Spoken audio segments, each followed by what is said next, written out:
Daniel found his mother's apartment door slightly open just after midnight. He had not planned to come. Vanessa had wanted him at her parents' house, arguing over flowers and seating charts and the color of the napkins. But something in his chest had not let him stay. His phone had been silent for hours. His mother had not answered his last two calls. That alone was enough to unsettle him. Margaret never left him hanging, even when she was tired, even when she was sick, even when she had no strength left in her body. She answered. He stepped inside and called softly, "Mom?" No answer. The apartment was dark, except for the weak light from the kitchen. He moved forward and stopped when he saw the burned pot on the stove. The smell of scorched rice still hung in the air. On the table sat a plate of cold food, untouched. Beside it was the gift bag Margaret had prepared for the wedding, folded neatly like she had been waiting for someone who never arrived. "Mom," he said again, louder now. From the hallway, he heard a soft sound. He turned and found her sitting on the edge of her bed with her hands in her lap, staring at nothing. Daniel's face changed instantly. What happened?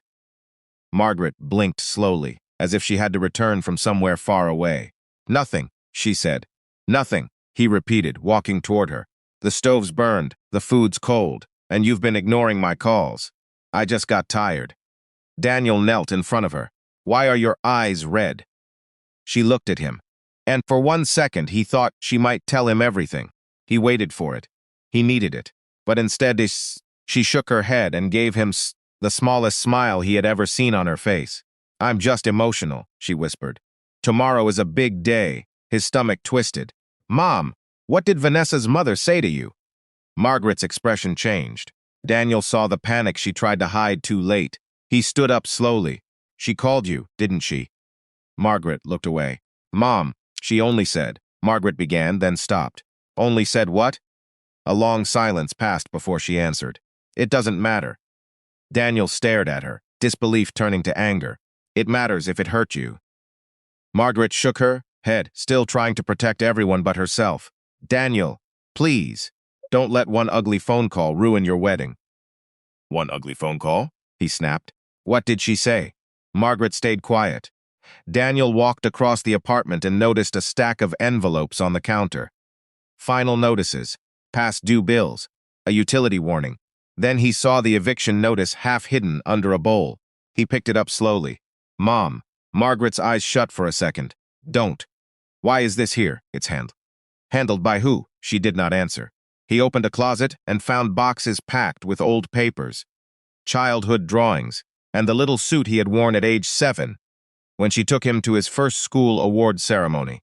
Folded on top of one box was a brand new suit, carefully wrapped, his size, his taste, his initials stitched inside. Daniel stood frozen. "You bought this?" Margaret stood up now, her voice quiet and careful. "You needed something proper for the rehearsal dinner, and I thought, Mom, how did you afford this?" She looked down. "Mom, I saved for how long?" She didn't answer. He did the math in his head anyway. It didn't matter how many numbers he tried. It only made the guilt worse. "You should told me." "No." Her voice broke a little. "You already have too much to carry." Daniel turned away, his jaw clenched. He remembered all the missed calls, the shorter replies, the dinner invitations she had stopped accepting. He had thought she was adjusting to his new life. He had thought she was simply becoming quieter with age. He had not realized she had been disappearing around him. Then he saw her drawer, slightly open. Inside were old cards he had made as a child, a school medal, and one of his baby teeth sealed inside a tiny envelope with his name on it in her handwriting. He touched the drawer and closed his eyes. "How long has this been going on?" he asked. Margaret stood behind him, and when she spoke, her voice was so soft it almost disappeared. "Daniel, please don't do this tonight. Answer me." She inhaled shakily. "Since people started deciding, I didn't fit into your world." He turned to face her. The words had landed like a slap, but not from anger, from truth. "I don't care about their world," he said. Margaret almost laughed, though there was no humor in it. "You do now. Mom, you wear the suit they bought you to the office. You say the names of people I can't pronounce anymore. You laugh at jokes I don't understand. You arrive here less and less, and every time you leave, you look relieved." Daniel's throat tightened. That's not true. She looked at him for a long moment. Isn't it? He had no answer. A sound from the kitchen interrupted them. His phone had been on the counter, the screen lighting up with a voicemail notification. Vanessa's name. Daniel picked it up, pressed play, and the room filled with her voice. Daniel, where are you? My mother is furious. She said she spoke to your mother. And if she still plans to come tomorrow, she'll make a scene. You need to handle this now. We can't have this kind of chaos before the wedding. The message ended.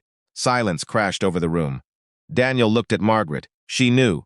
Margaret's face had gone pale. She knew, he repeated, his voice rising. She knew what her mother said to you. Daniel, she knew, and she didn't call me. Margaret reached for him. Son, listen to me. No, you listen to me. His voice cracked. You sat here alone while she talked to you like that? I didn't want to upset you. You think this doesn't upset me?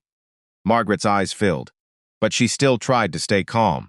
I thought if I let it go, tomorrow could still be beautiful. That was the sentence that shattered him, because she really had believed it. After everything, after every insult and every silence and every lonely year, she had still believed love could survive a single night. Daniel looked around the apartment again and saw it all differently now. The burned pot, the packed boxes, the suit, the way she had been sitting in the dark, like someone waiting to be told how much of herself was still allowed to remain. He took one step toward her. Mom, why didn't you call me? Because you were busy, she whispered. Busy? With the wedding. He laughed once, but the sound was broken.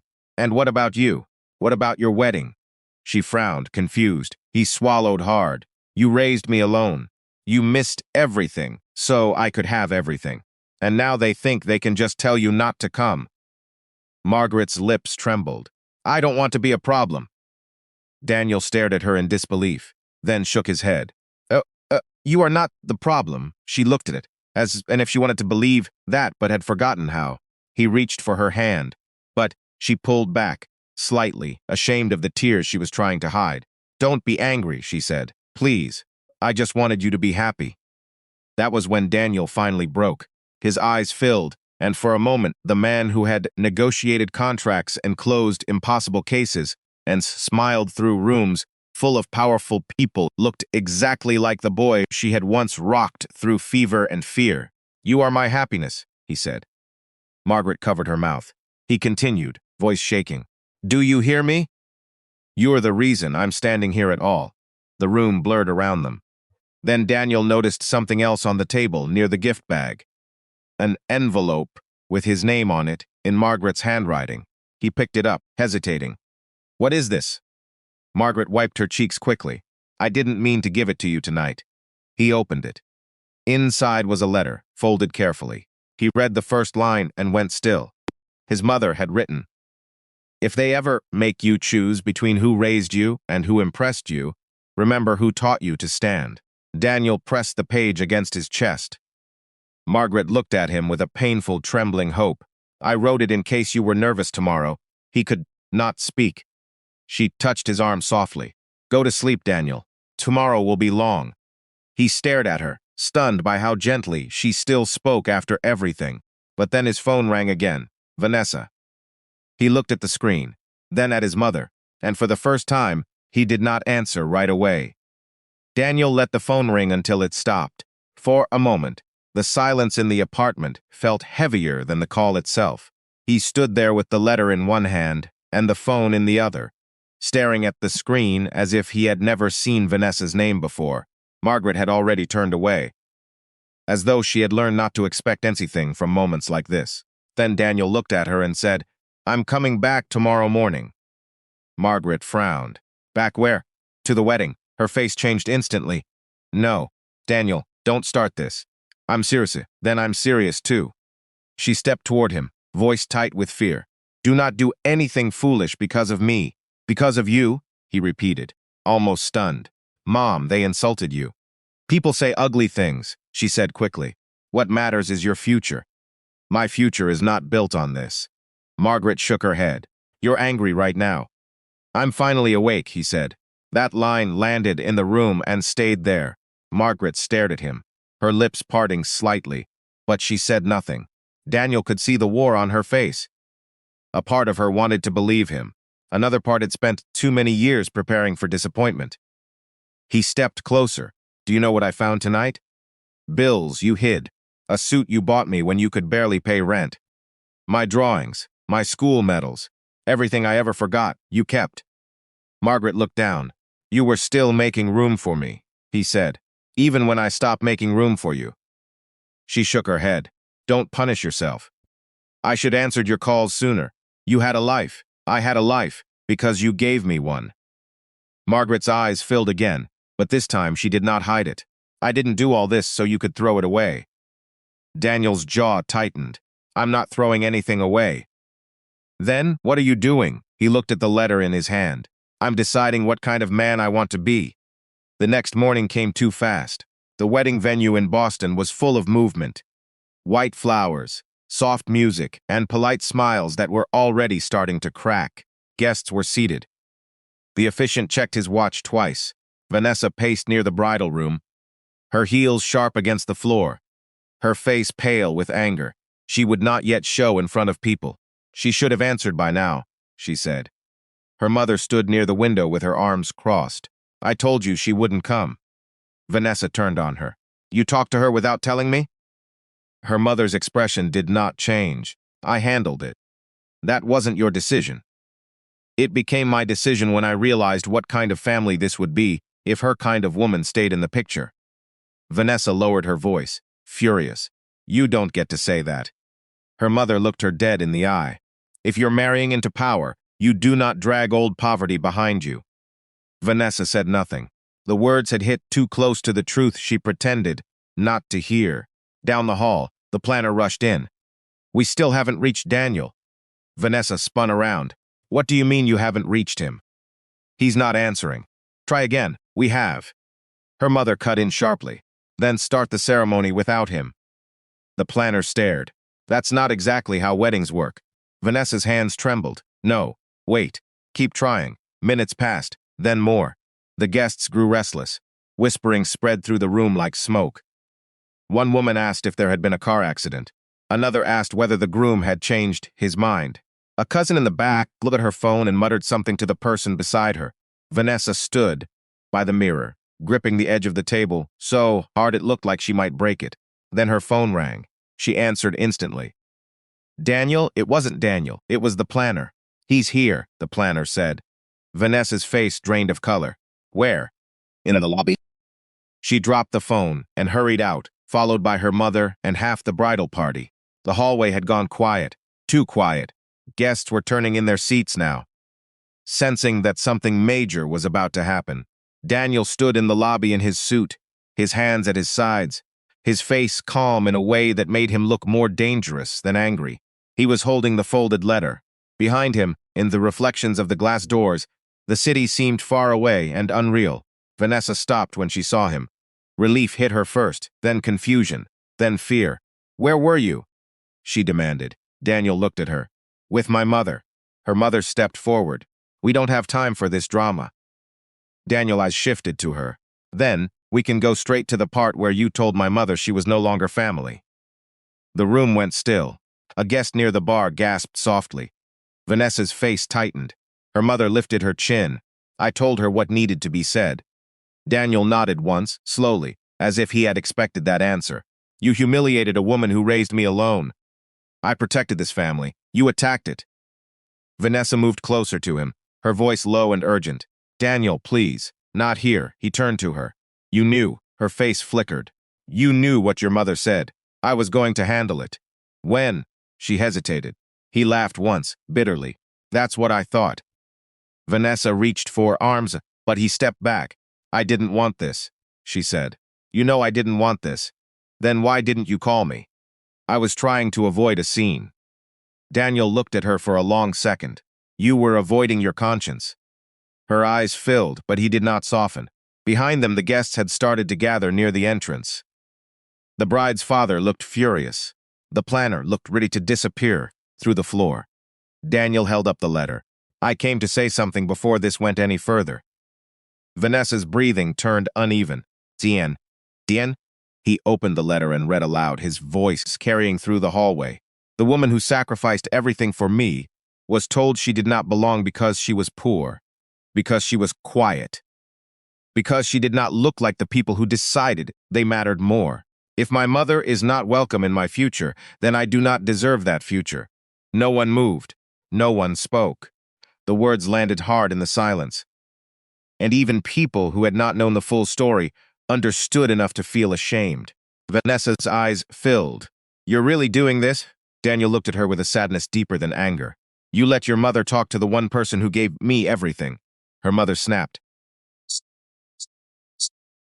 Daniel turned on her so sharply that she took a step back. "No," he said. "You don't get to erase her and call it class."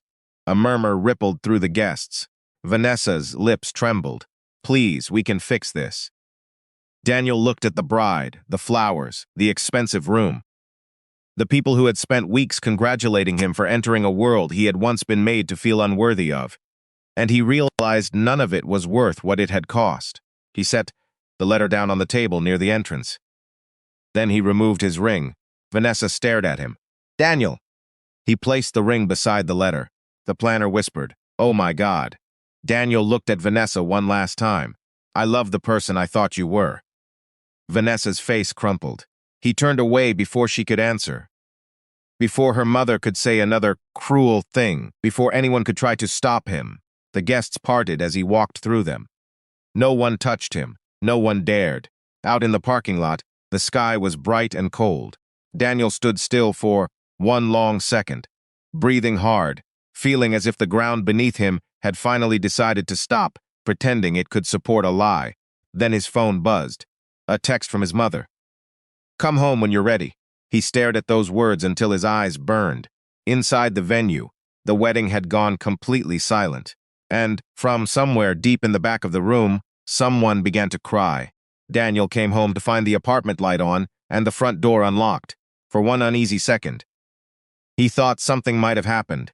Then he stepped inside and saw Margaret sitting at the kitchen table with 2 mugs of tea, and her hands wrapped around one of them like she was trying to keep herself steady. She looked up when he entered, and the fear in her eyes softened before he even said a word. "They canceled it," he said quietly. Margaret closed her eyes. He waited for judgment, for anger, for one of the lectures he had earned. Instead, she simply stood up and walked to him. When she reached him, she placed both hands on his face, exactly the way she used to when he was feverish as a child. "You're here," she whispered. That broke him more than the wedding did. Daniel lowered his head and cried against her shoulder.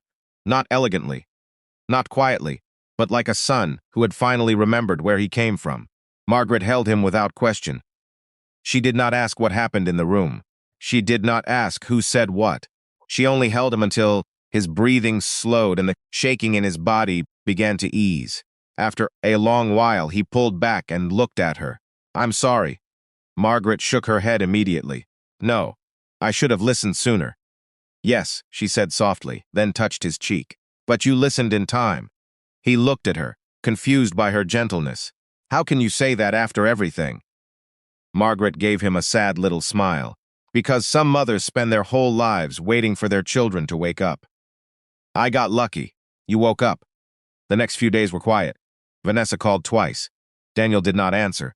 Her mother left a voice message full of anger and humiliation, accusing him of embarrassing the family, wasting everyone's time, and ruining a future he supposedly did not deserve. Daniel listened to none of it twice. Once was enough to understand that the wedding had never really been about love. It had been about status, image, and who got to decide what family looked like. Margaret, meanwhile, moved slowly around the apartment as if she was relearning how to breathe in her own home. Daniel found the unopened bills she had hidden, the eviction notice she had tried to keep from him, and the medicine receipts she had cut corners to pay. He paid every overdue balance that week. He contacted the landlord. He fixed the broken cabinet door. He replaced the old stove that had nearly burned the rice. Margaret watched him work and kept trying to stop him. "You don't have to do all this." "Yes, I do." "Daniel," he looked at her, "you gave me your whole life. Let me give some of it back." One afternoon, while the sunlight leaned through the kitchen window, Margaret sat at the table, folding napkins for no reason at all. Daniel was chopping vegetables nearby, moving awkwardly but determined. She looked at him for a long time before speaking. "Do you regret it?" He glanced over. "Leaving?" She nodded. "No," he said. "I regret how long it took." Margaret looked down at the table, then smiled through tears she did not bother hiding anymore. "That's a very honest answer." He laughed softly. "You raised an honest man." "Not always." He set the knife down and came to stand beside her. "Maybe not, but you raised me to come back." That line stayed with her. A week later, Daniel took Margaret to the diner, where she had once worked double shifts to pay for his books. The place looked smaller than he remembered. But the smell of coffee and fried potatoes carried the same old memories back like they had never left.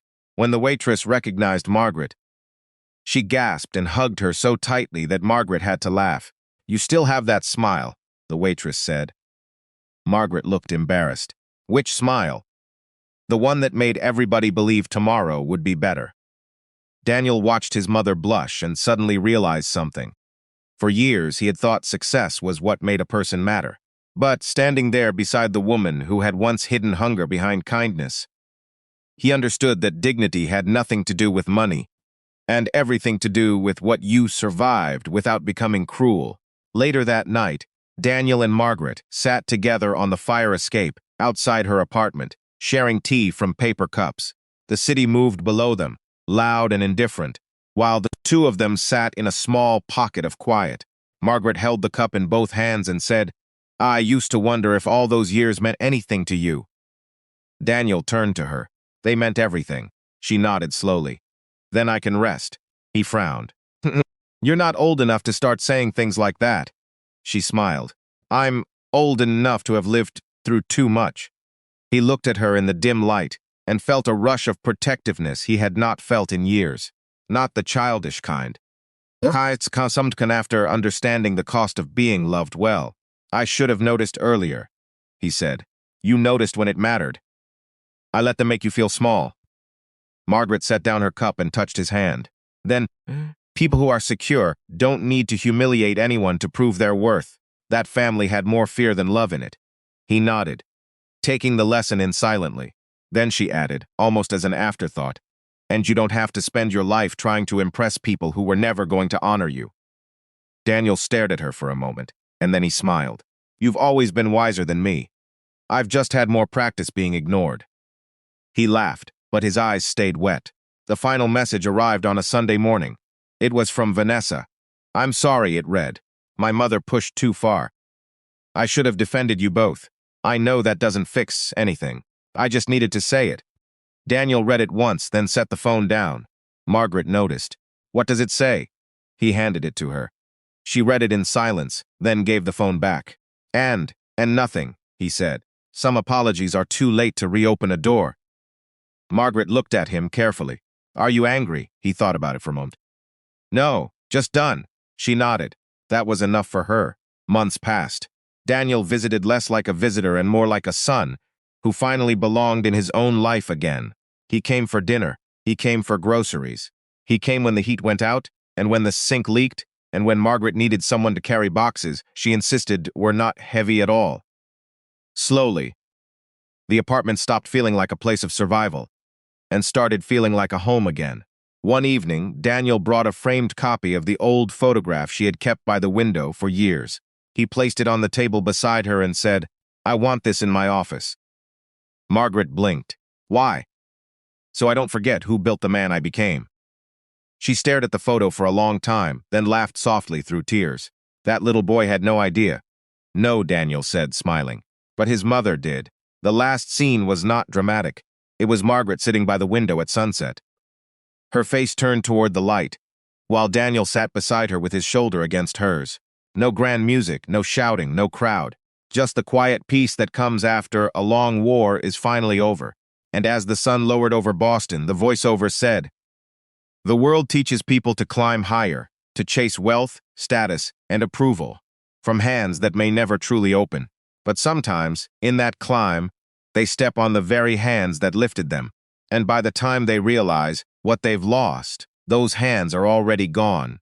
Daniel learned the truth Too late to save the wedding, but not too late to save what mattered most, because family was never the room that rejected Margaret. Family was the woman still waiting for her son to come home. Then, after a brief pause, the final line came with a gentle, natural CTA. If this story touched your heart, subscribe for more emotional stories, like the video, and comment. I would never leave my mother behind, so others can feel this message too. Fade to black.